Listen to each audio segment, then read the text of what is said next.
Hey guys, had a question come through the other day on LinkedIn from a very perm heavy business who were asking about kind of how to get started in that contract market.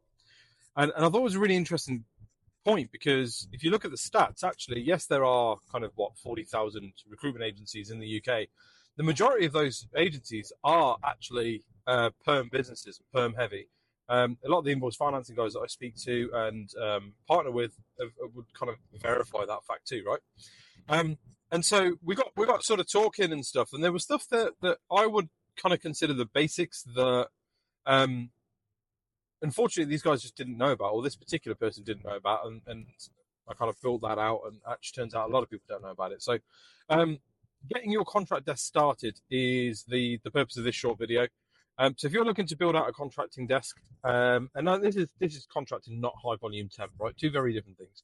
But if you're a perm heavy consultant, never really worked in that temp market before, contractor market, and you want to sort of start taking advantage, the very, very first thing to do is to identify those candidates that you would usually reject because of their job hobbiness, right?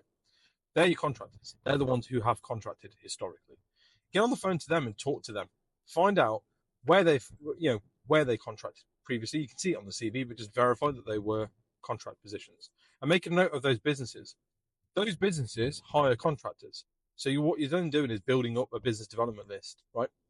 Find out what rates they were on if you can find out, because it gives you an indicative idea of kind of what rates people would pay for those sorts of jobs. You know the perm market really well. This will give you nice data and sort of comparison for you to kind of support your decision making, right? And keep that in a sort of a temp runner spreadsheet. So, if you speak to 10 contractor candidates, the likelihood is that you're going to have an average of about 30 to 40 new businesses that you either didn't know about or didn't know that actually used contractors as a service.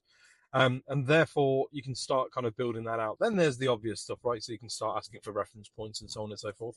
But what would also be interesting is actually, depending on how well you know your market, is to find out which agencies these guys temp through as well, because then that gives you an indicator as to whether or not, if you're competing with those same agencies on the perm supply list, approved supply list, or preferred supply list.